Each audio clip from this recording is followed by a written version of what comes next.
My fellow Americans, I want to speak to you tonight about the need for us to lower the temperature in our politics. And to remember, while we may disagree, we are not enemies. We're neighbors, we're friends, co-workers, citizens, and most importantly, we are fellow Americans. We must stand together. Yesterday's shooting at Donald Trump's rally in Pennsylvania calls on all of us to take a step back, take stock of where we are, how we go forward from here.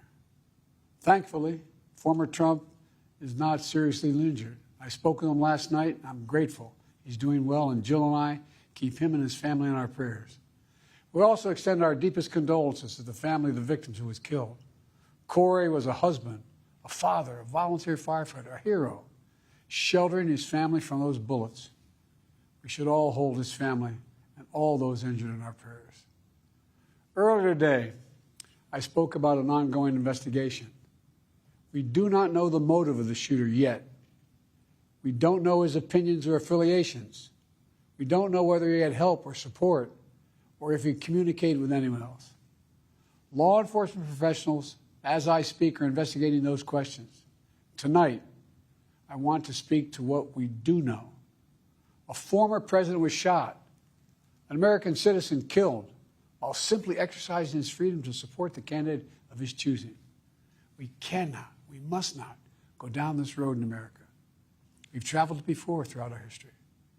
Violence has never been the answer, whether it's with members of Congress of both parties being targeted and shot, or a violent mob attacking the Capitol on January 6th, or a brutal attack on the spouse of former Speaker of the House, Nancy Pelosi, or information and intimidation on election officials, or the kidnapping plot against the sitting governor, or an attempted assassination on Donald Trump.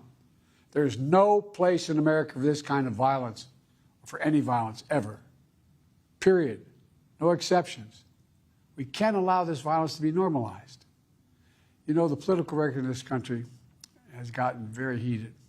It's time to cool it down. We all have a responsibility to do that. Yes, we have deeply felt strong disagreements. The stakes in this election are enormously high. I've said it many times that the choice in this election we make in this election is going to shape the future of America and the world for decades to come. I believe that with all my soul.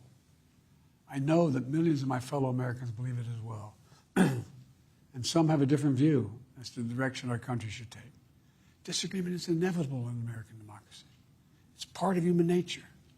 But politics must never be a literal battlefield, and God forbid, a killing field. I believe politics ought to be an arena for peaceful debate, to pursue justice, to make decisions guided by the Declaration of Independence and our Constitution.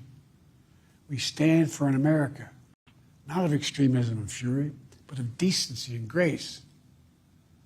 All of us now face the time of testing as the election approaches.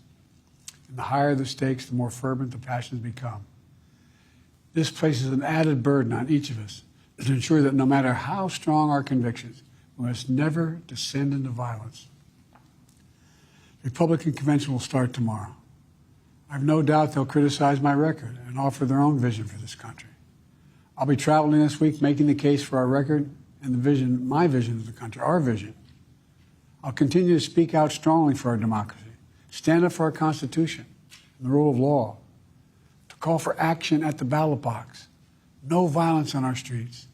That's how democracy should work. We debate and disagree. We compare and contrast the character of the candidates, the records, the issues, the agenda, the vision for America. But in America, we resolve our differences at the battle box.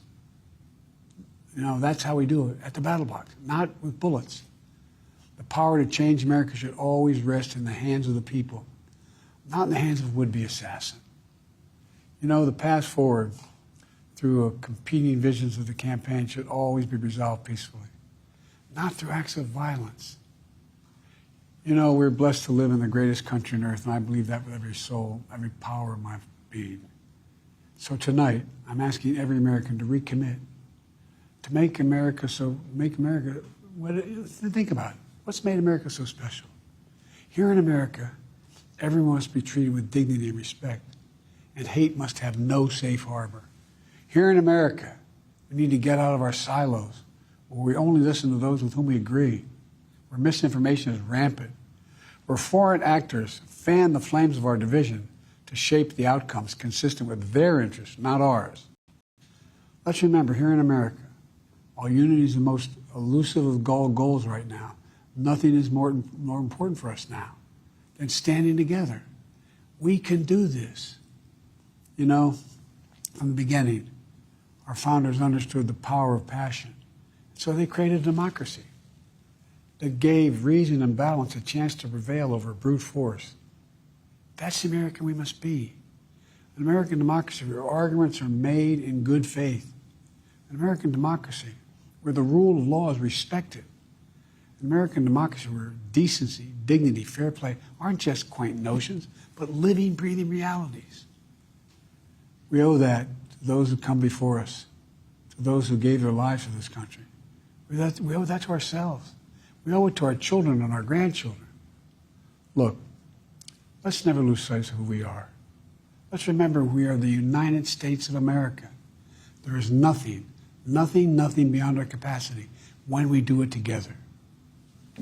God bless you all, and may God protect our troops.